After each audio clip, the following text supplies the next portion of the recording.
Hello and welcome to the Equine Healing Collaborative's YouTube channel. We're glad you're here. Clinical Thursdays offers a behind-the-scenes look at our team, our animals, and how we integrate equine-assisted psychotherapy into clinical work. These videos are designed to educate, inspire, and reduce stigma around mental health care. This video is intended for educational and informational purposes only. It is not a substitute for psychotherapy, mental health treatment, or clinical advice. Equine-assisted psychotherapy should only be conducted by a licensed mental health professional trained in this modality. Let's go ahead and get started. Hi, YouTube. Jennifer Fenton here with the Equine Healing Collaborative. I'm here with Smokey and my clinical staff, Kelly, today. And we're here for Clinical Thursday to talk to you a little bit about equine-assisted psychotherapy, go over some interventions so that you can see how they're used and how we use our rescue horses to help remediate mental health symptoms. So again, I'm here with Smokey and Kelly. Smokey's going to be assisting us in this intervention today. He likes his work as a therapy horse, although he is sometimes a little bit of a handful, just a tad of a handful. And so for this intervention, what I'm going to be doing is I'm going to be asking Kelly to write down on an index card one thing that maybe he felt was challenging with his depression. So we're just going to assume that he's clinically depressed. So maybe what was the most challenging thing that he faced that week in the context of his depression. So I'm going to go ahead and I'm going to invite Kelly to just go ahead and grab your index card. Okay, all right, okay. And Kelly, you don't even need to tell me what's on your card right now, but what I'd like you to do is just take your card and I'm gonna have you tape it to this rope here that's on the ground. And you can use a rope or you can use a piece of wood. It doesn't necessarily matter. The point is that this is kind of symbolic of like a challenge that Kelly is facing. Now I have a couple options. I can do this with or without the halter, depending on kind of like the level of depression that Kelly might be experiencing. I am going to either recommend that he does this with the halter or without. So if you wouldn't mind just kind of sharing a little bit about like some of your perceived or role-played depression.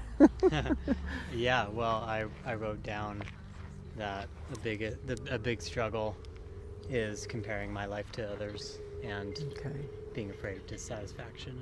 Okay. Yeah. And you're not being honest at all? Not at all. Not at all. No. Okay. All right. Thank you. Thank you. I appreciate your honesty. And the thing of it is that like when we're dealing with horses, frequently they can tell, you know, kind of like whether or not we're being honest. And so it helps to kind of like add to the genuineness when we as clinicians are honest about what's actually happening for us. Yeah. So I think what I'm going to do is I'm going to start by asking you, and I'm just going to go ahead and I'm going to take Smokey off of his halter, and I'm going to be stepping outside of the round pen so that you don't need to worry about my interference in here. And what I'd like you to do is I'd like you to get Smokey to go over your challenge, okay, without touching him. Now you can pet him or engage him in any way that you'd like to, but I want you to get him over the pole or over the rope without touching him. With Kelly's barrier taped to the rope, his task is to guide Smokey over it, not by force, but with presence and intention. The focus isn't just on the outcome, but on what shows up internally for Kelly as he approaches this challenge. The process invites reflection, emotional awareness, and a deeper connection to how he engages with obstacles in his life. This intervention is designed to build insight, mindfulness, and awareness.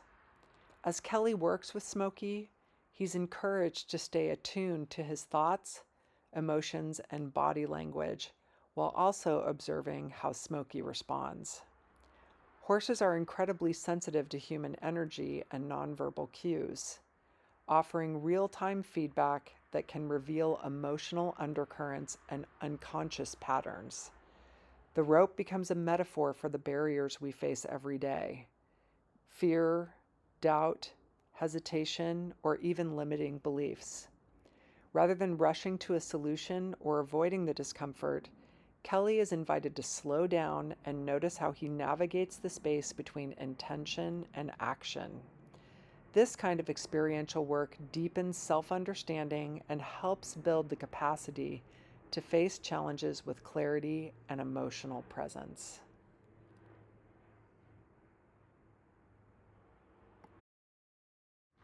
Okay. All right, so like I was sharing earlier, some of the things that I think about when I'm picking my horse and kind of like how I'm going to approach the way then would be interfacing with the horse in this activity or any, quite frankly, in any therapeutic activity is, again, like Smokey has like a lot of anxiety. He has a lot of separation anxiety. And so I would not process this session with Smokey in the round pen because my clinical attention would be focused on you. And he knows that 100%. Like when people are broken away from him, he totally knows. And then he just gets really distressed and starts pacing. And so that's why we're just letting him out, letting him have his grass, and just doing what he needs to do. Okay. And I think one of the things that a lot of clinicians or a lot of people don't understand about the way that horses process this work is that they process it through a release. So, you know, some horses might feel like a release in this enclosed area, but this horse in particular is like highly sensitive and he would never feel that. He would feel trapped in here. And so that's why I would invite him to leave, and then you and I would just, you know, kind of process. So tell me a little bit about what happened. Yeah, so I felt like he was definitely distracted. He was definitely like looking outside of the pen, and I was figuring out a way to connect with him. At first felt like that wasn't working, but then not too long after, it just seemed like he wasn't really showing that he was connected with me, but he was. So you felt it? I felt it as soon as we kind of came around here, and then I turned towards the rope, and he was following me. I could see pretty soon into that okay, he's here with me. Okay. And then, yeah, so at first it was a little tricky just knowing if that was going to work. But then it actually happened sooner than I thought, easier, and yeah, it was easier than I thought. Okay, so it was easier than you thought. So yeah. What it sounds to me like is, it sounds like you are in a place where this challenge, like you've almost kind of like come to peace with this challenge. Like you have like really kind of like acknowledged that it's in here, and you've like verbalized it. And so you've been able to almost come to this place like where you're almost like at peace with it. Yeah. And I mean, this challenge is very much true to me. And no, I know. and yeah, but in the last week or so, I've felt that much more connected to it and not rejecting of it. Okay. Aware that I had been rejecting it and really pushing away from it in the past. And so, yeah, I feel much more at peace. And even when I feel that challenge happening, it feels less, it doesn't take over as much. It's less intense. Yeah. So it sounds like you do have periods of time where you're still kind of questioning. Yeah, it's come up. Yeah, and I noticed that, you know, the first time that you were, you know, over in this part of the round pen, you were really trying to connect with Smokey, and then you kind of took a few steps off, and then I noticed Smokey kind of started a little bit, but then there was something in you that kind of like turned you back around to Smokey. Do you have any idea what that was? I just felt like I needed to go back to him because he wasn't with me. Okay. I felt like he wasn't connected with me. Okay. And yeah, so that's interesting that you saw that he in fact was turning towards me, because I didn't think he was ready to, you know, like make the shift, make the change. Yeah. Well, and then I, you know, like as far as like this and how this applies to you personally, like you kind of said, like I have some of these like almost like fits and starts maybe, or like moments of doubt or uncertainty. Yes. Yeah. And so when you engage in those moments of doubt and uncertainty, what do you do? Well, typically I just sort of dive deep into a depression around it. Okay. Or revolved around it, and overthink. I just get in my head. But also at the same time start to think about, okay, what can I start to try to problem solve too. Okay. Like there's a problem here that I need to fix.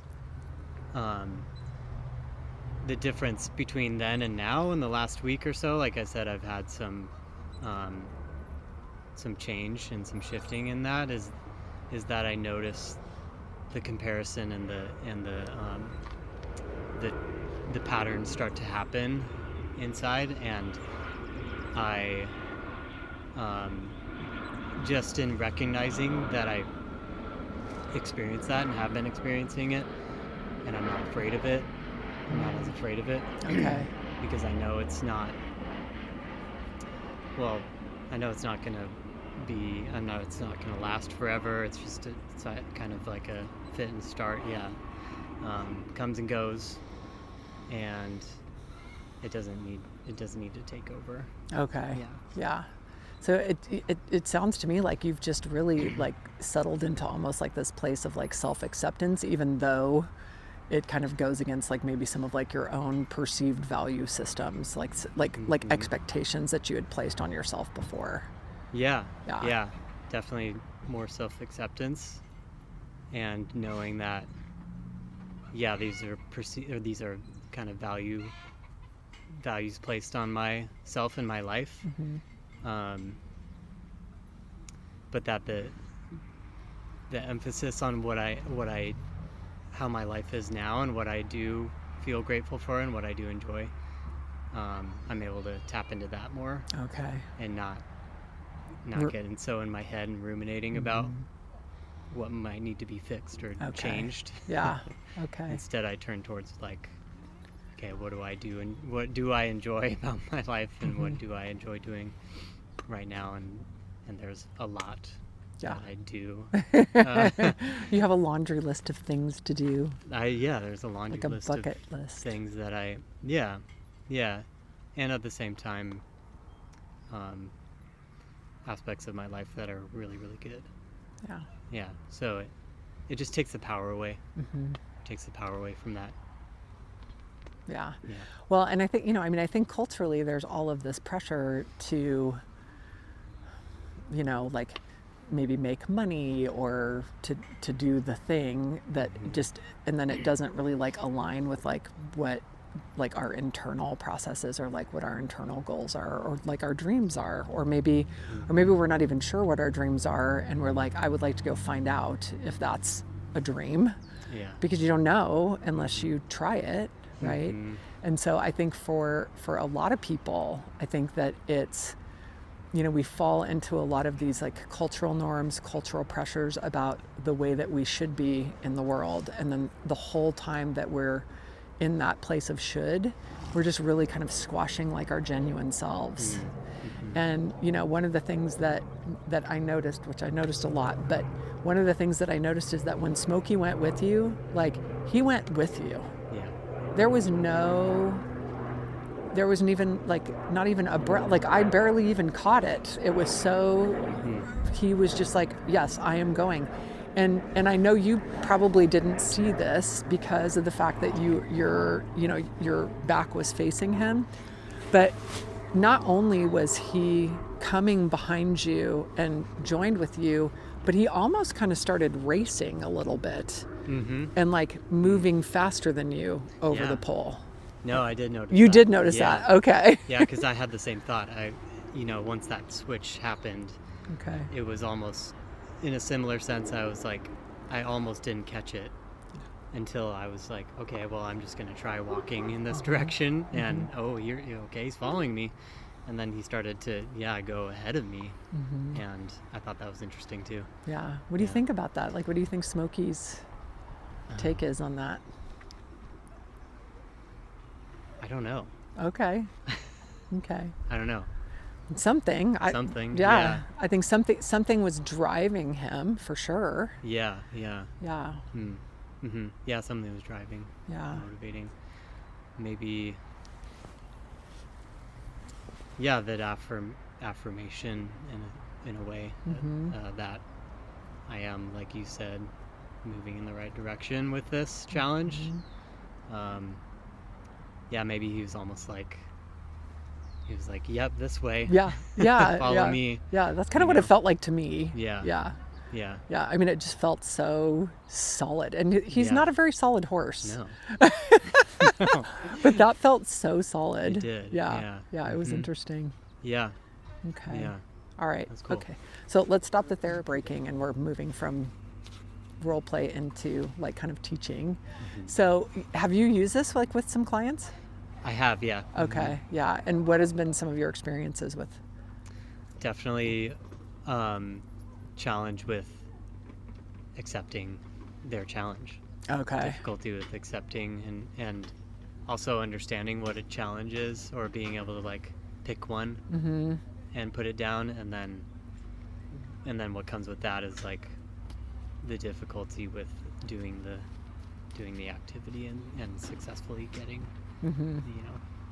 the horse over the rope or the pole.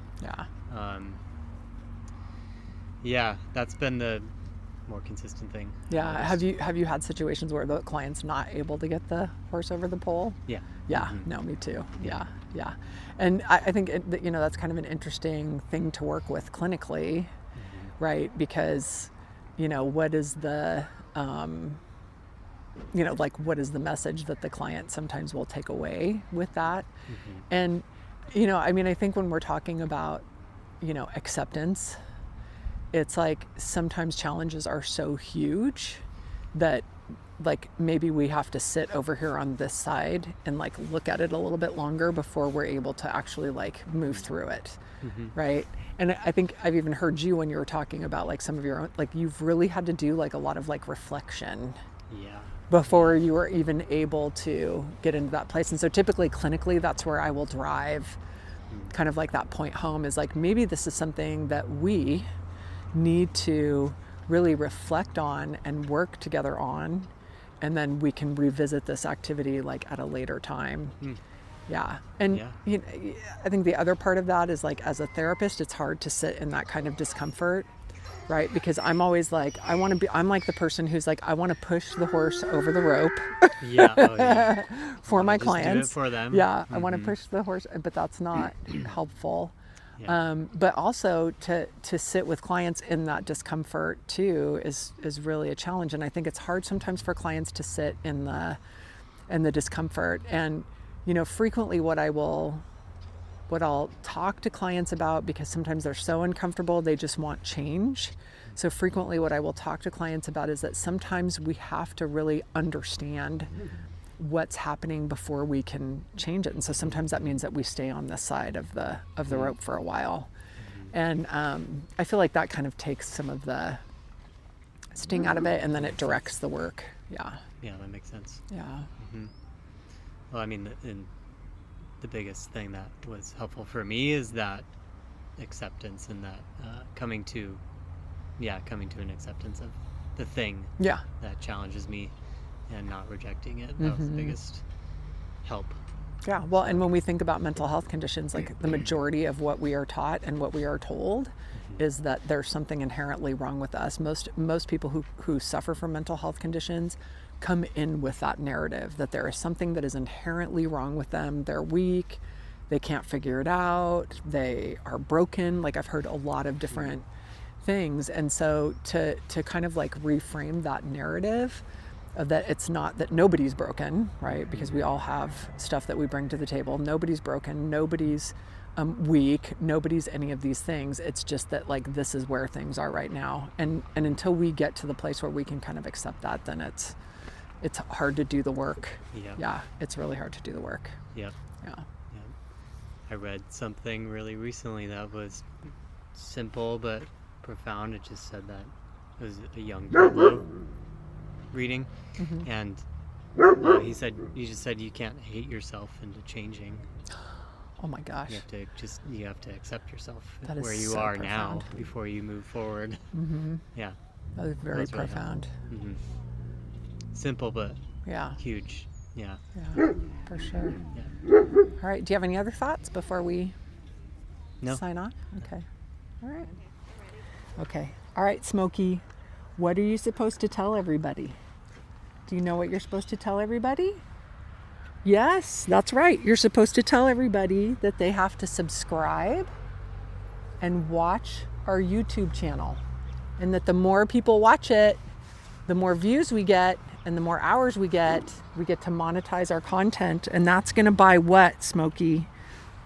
Hey, right? Thanks for watching our content and being part of our journey. Your support helps us keep healing, helping, and making meaningful connections one video at a time.